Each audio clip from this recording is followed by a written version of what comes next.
Welcome back. You're still watching Politics Tonight, digging beyond the headlines. And now to our interview with the first guest of the day. I am now joined by a public affairs analyst, Niyi Akinsiju. Thank you very much for joining us tonight. Thank you so much. It's a privilege. All right. You know, the highly anticipated 2023 is here. And of course, it is a very decisive one for us as Nigerians as we head to the poll in 52 days. How will you describe the atmosphere? Well, it's typical of the transition period. Over the last 3 months thereabouts, since the lifting of the ban on electoral activities, there have been a lot of excitement around town. There have been a lot of conjectures that usually characterizes the election period, as it were, and the fanfare that also followed. Candidates of the parties around states, capitals, and other cities that they had visited on campaigns. And of course, the media had also had a great time covering political activities. And of course, there had also been exchanges of verbal fires, emotional engagements, and all that. So it's a good time to be a Nigerian because, again, this is truly a manifestation of what democracy is all about, where people, the ordinary people, also now become how do I call it now, the masters, as being chief recruiting officers for our political leadership. All right, so let's also quickly touch on INEC's preparation. From your point of view, how would you rate it so far? I think generally there's a feel of confidence in INEC. More than any time since 1999, there's a feel of confidence across the political divides, such that we are going into this election, one with optimism to the fact that votes would count, with optimism to the fact of clarity in the processes. And of course, with optimism to the fact that the outcome of the elections, will be credible. And then, campaign rallies from all of the political parties now and their major candidates. What would you pick as the key factor that has shaped the campaign so far? Well, I am rather disappointed because I would have expected the factors that would determine the campaign as issue engagement, because that is what Nigerians want to hear. How individual candidates wants to engage the economy, wants to engage the security, the national security, wants to enhance human capital development. How would we ensure macroeconomy, so that it's a manifesto of respective political candidates, especially at the presidential level, that should have been the engagement, that should have been the major dominant reference in the environment. But I have seen less of that. I have seen more of brickbats, and I think we should elevate beyond that, so that at every point in time, the average Nigerian would understand the issues and, of course, be taken away from the emotive matters that had always tainted politics. The emotive matters of tribe, ethnicity, of religion, and, of course, perhaps of who has more money. So that as we have grown with this over this past 22 years, I am believing that it's time that Nigerians would be able to be involved independently and objective, going into an election, understanding the major issue, understanding the characters of the candidates, and of course, making a determination of their choices and their choices and outcomes of who to vote to around those issues. All right, going by how disappointed you are, how do you think we can entrench that in this election circle and beyond, or rather, is it too late for us? Yeah, well, we will continue to, especially at the level of the media, the mainstream media, if it's possible for the mainstream media to focus on issues, perhaps it will trickle down to the social media where individuals have their own corner, want to have their own pieces of communication. So I would continue to appeal, to the major mainstream media outfits and outlets to make this the issue. Continue to engage the candidates on their capacity, on what they want to do, throw up how the process and the how of what they want to achieve, because it's not just enough. What you see around are definition of challenges and problems, and we have been doing that since 1960. Can we have people that can talk to issues and how we are going to resolve this? We are going to resolve the challenges in very clear manner, so that the average person down there at the level, at the bottom of the pyramid, the structure of our society, will understand clearly what the candidates are trying to communicate. All right, let's get to, one of the most important discussion for today. Former President Obasanjo stirred the hornet's nest by openly endorsing the presidential candidate of the Labour Party, Peter Obi. What is your view on that? As a Nigerian, I sincerely believe that it is within the right of General Olusegun Obasanjo to profess, to declare his preference as an ordinary Nigerian. But again, I don't think he's an ordinary Nigerian. He has been a two-time head of state of this country, and to the extent that he has the grace, of managing this country. I am thinking because there's also a class of former head of states in this country that had also taken a neutral, objective position by sitting back and, of course, enjoying the courtesies of engagement by all political parties, as it were. So, to that extent, I think he is in breach of public trust. When he does that.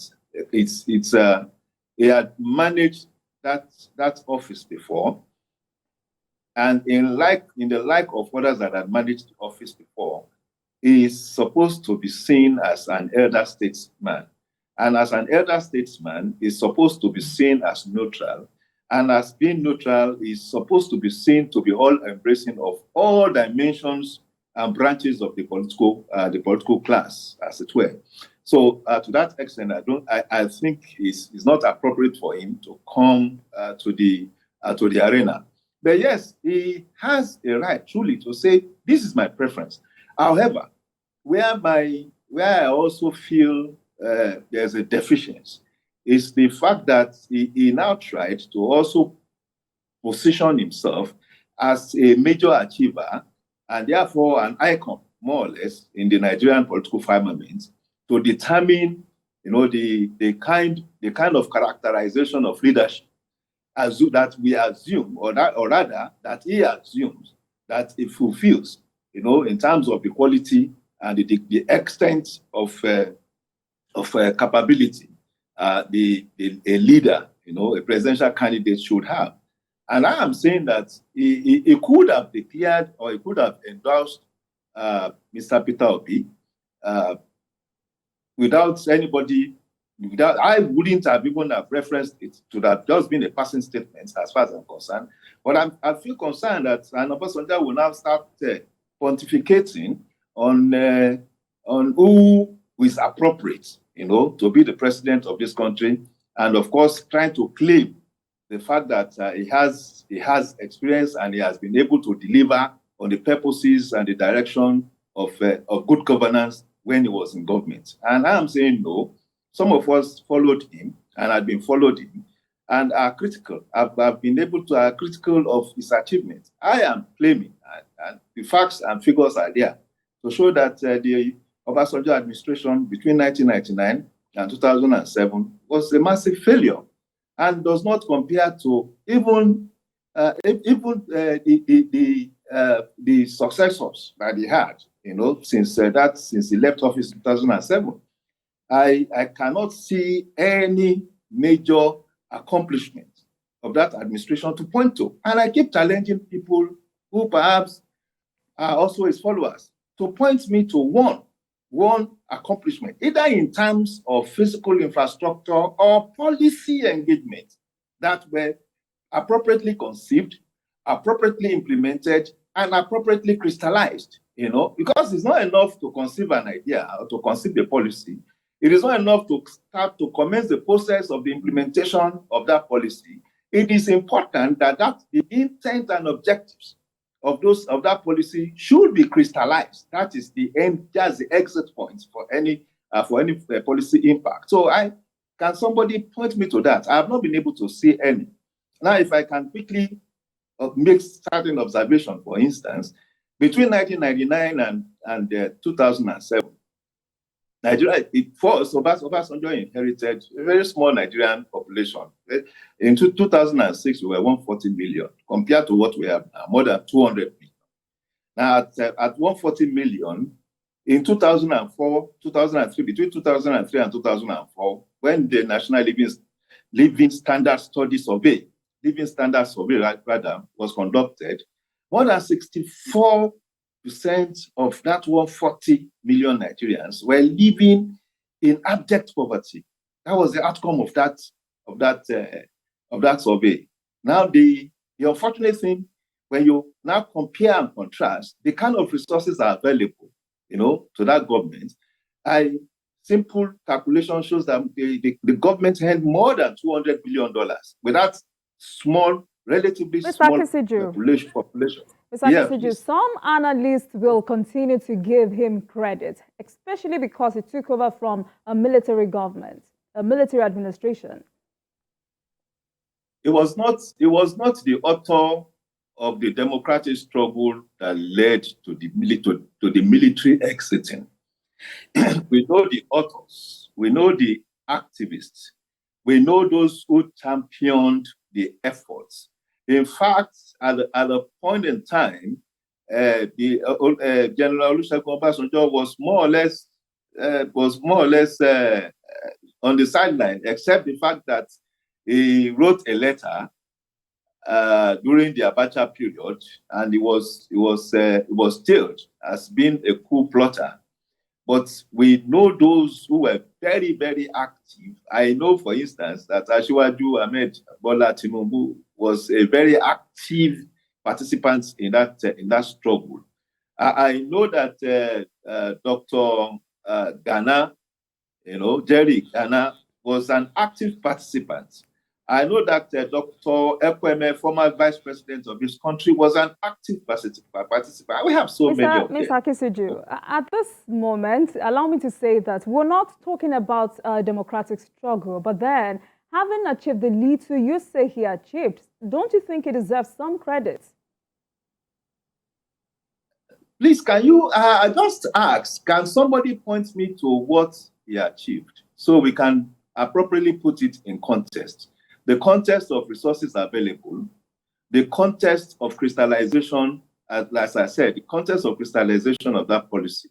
Is it appropriate that you had so much and you have about 90 million Nigerians living under the poverty line in a number of 140 million Nigerians? Is it appropriate for someone who believes that he has been able to deliver on capacity and, of course, on capability to address the challenges of this country? That is one.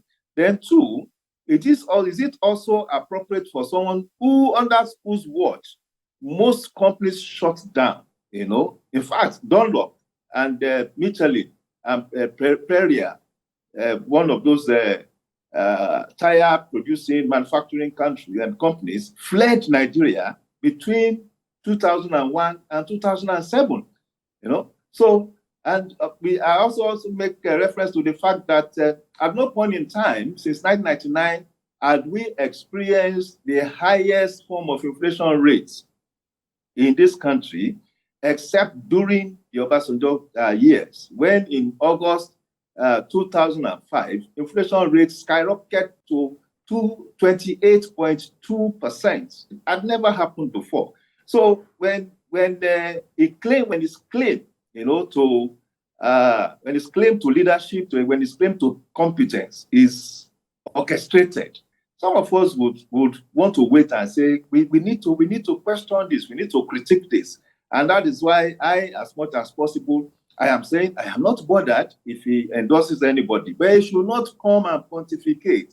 He should not come and throw his quality, at us, while knowing that it's just being pretentious.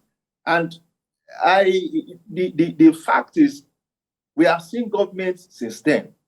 I have seen the Buhari governments that have been constrained, in terms of resources, in terms of population growth and population explosion, more or less, and have been able to deliver on infrastructural facilities. And I ask whoever champions the Obasanjo brand to come forward and say that during the Obasanjo period, so many kilometers of road were constructed. During the Obasanjo years, so many megawatts of power was generated and distributed, and so on and so forth. We had money. We started from a low of $19 per barrel.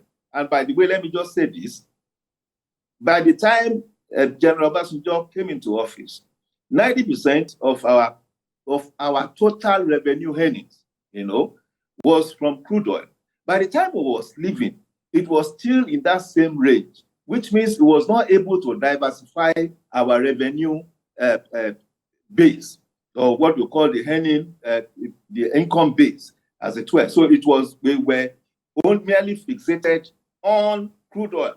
And yes, we had good crude oil prices at that time. So much that, all right. Many have also said that Nigeria's democracy has gone beyond a stage where one person can single-handedly determine who becomes the leader. Now, in this view, what effect can his action have on the process and final outcome of the election? No, I don't think an Obasanjo endorsement carries weight, and many people who are involved in politics would agree with that, because if you look at his antecedents, politically speaking, it's actually a paperweight, given his returns from even his own polling units. He lost his polling unit in 1999 as a presidential candidate of the PDP. In 2003, because of course there was that Yoruba nationalism and sentiments, that was the polling unit was restored to him. He won, but by 2007, he lost again, and he had been losing his polling unit. He won it in 2015, and in 2019 he lost it because he's not people oriented. He can stay far. He can stay far from the people. He can bear the brand of a former president, but he is not an inclusive-minded politician. He's not even a politician. And I thought he was going to be sincere with himself recently in 2022, when politicians were approaching him, PDP delegates met him, and he said he was no longer interested in politics. He was no longer interested in talking about political activities and all that. And I thought, well, perhaps the old man had actually evolved truly into a statesman. I know that the APC, there was a delegation to him from the APC, out of courtesy, because you don't go to a state where a former president or head of state is domiciled without going to visit him as part of protocol, and the courtesy of protocol, as we call it, And of course, he also said he had nothing to do with politics. And all of a sudden, you see this abrasive kind of endorsement where he's coming to the arena, as it were. So, I mean, where he's coming to the arena, as it were. And I'm saying, no, it's not appropriate. You don't even have a primary constituency you can call your own. If you had such, one would have said, okay, this is a weight that has spoken, and he has thrown his weight behind this person, and therefore it would have effect. I don't think it will have any effect. My personal grasp with him is that he lacks a claim, to being proficiency, to being proficient, to call himself a person of capacity and capability in government, and therefore he should not use that, to hoodwink Nigerians. That's my personal grasp with him. Let him support anybody he wants to. February 25 this year, all the issues will be clear within those 24 hours.